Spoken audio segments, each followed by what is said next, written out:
Ei, gente, espero que vocês estejam todos bem.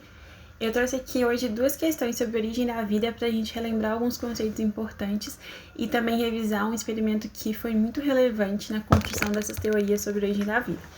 Então, a primeira questão fala assim: a teoria da geração espontânea, segundo a qual os seres vivos podiam surgir de matéria não viva, perdurou por muito tempo. Porém, com a expansão do conhecimento científico e os experimentos rigorosos realizados por Louis Pasteur, entre outros pesquisadores, a crença na abiogênese não resistiu. Em um dos experimentos esquematizados a seguir, Pasteur preparou frascos de vidro com caldos nutritivos e amoleceu seus gargalos no fogo, o que permitiu esticar e curvar os gargalos, deixando-os em forma de pescoço de cisne. Sob o experimento citado, Pasteur conseguiu demonstrar que... Vamos começar da D. Vou começar de cabeça para baixo. Letra D. Ele conseguiu demonstrar que o desenvolvimento de micro-organismos não foi possível porque dentro do balão de vidro com gargalo não havia espaço suficiente para multiplicação? Falsa, né? Afinal, lá dentro havia ar atmosférico e nutrientes, né? Tudo que, a princípio, o micro-organismo precisa para crescer, se reproduzir e colonizar todo aquele meio, né? Letra D. O caldo nutritivo do frasco com pescoço de cisne não continha os nutrientes necessários para o desenvolvimento dos micro-organismos. Falso, né? Até porque o caldo nutritivo havia sido utilizado em um experimento muito parecido, mas no qual não havia o pescoço de cisne no recipiente, né? O recipiente estava aberto com o mesmo caldo nutritivo. Então, a única mudança foi o pescocinho do cisne.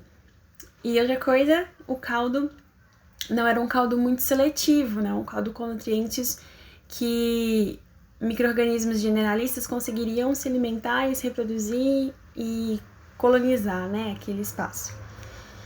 Letra B. O caldo nutritivo do frasco com gargalo não deu origem a novas formas de vida, pois o oxigênio não conseguia entrar no balão de vidro. Falso, né? Apesar do pescoço ser de cisne, havia uma passagem livre de ar atmosférico ali, então, portanto, havia acesso ao oxigênio. Letra A.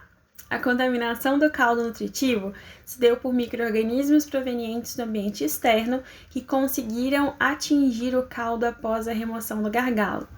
Verdade, né?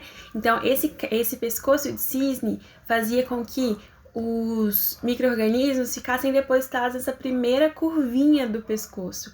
Então, eles não alcançavam, de fato, o caldo nutritivo e não consumiam aquele caldo.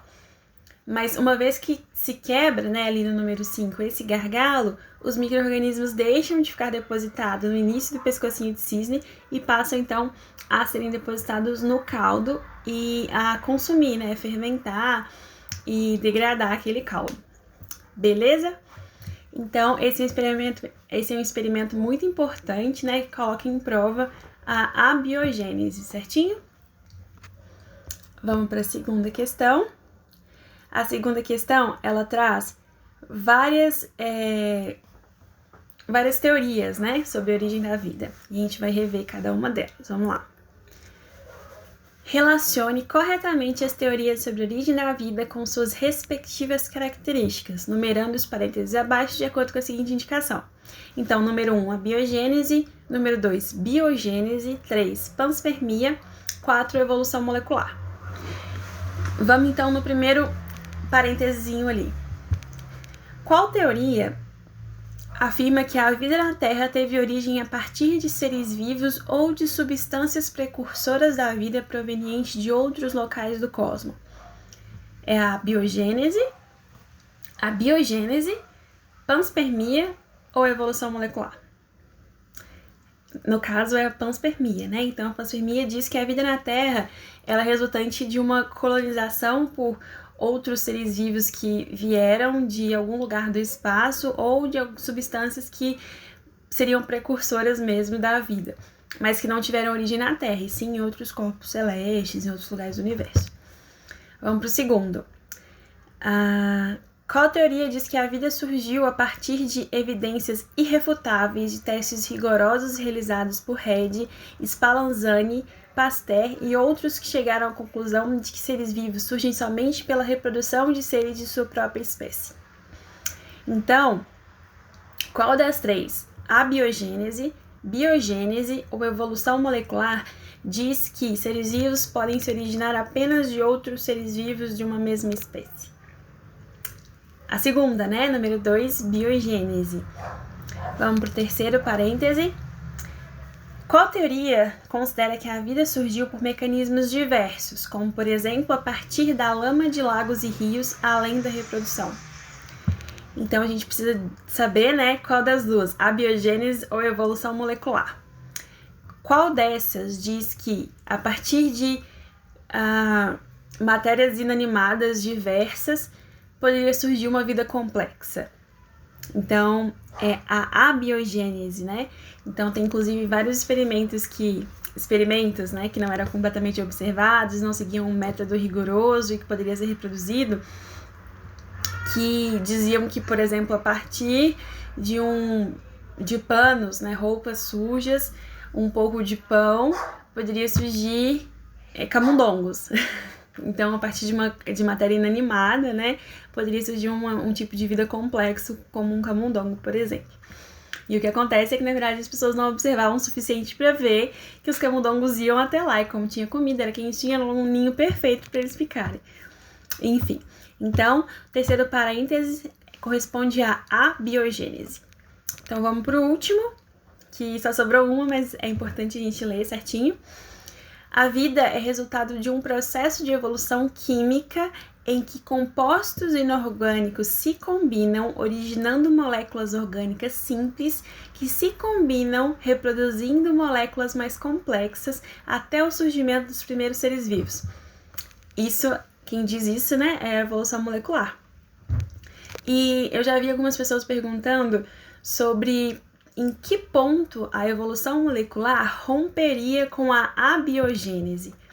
Afinal, moléculas, né, compostos inorgânicos são compostos inanimados. E a grande diferença é que a abiogênese via esse processo de surgimento da vida a partir de uma matéria inanimada como algo muito simplista. Então, como eu dei o exemplo, a partir de um pouco de pão, de uns grãos e um pano podia surgir um camundongo. Ou então, a partir da lama de um rio podia surgir sapos.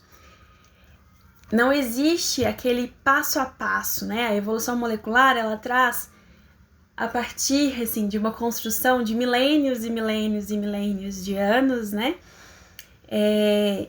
Esses compostos inorgânicos vão se combinando aleatoriamente até que determinados compostos formados se combinam com outros e gradativamente ao longo de milhões de anos eles vão formando estruturas celulares, né? Então a gente tem Gente, minha gatinha um dia ainda vai aparecer aqui para ver vocês.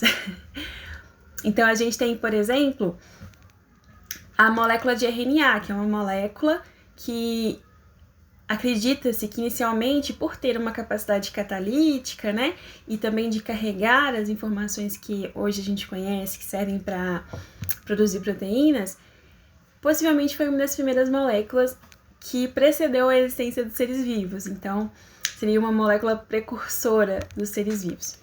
Bom, acho que é isso. Lembre que qualquer dúvida é só mandar pra gente no direct. E lembre-se também dos monitores, ok? Obrigada, gente. Fiquem bem. Até mais.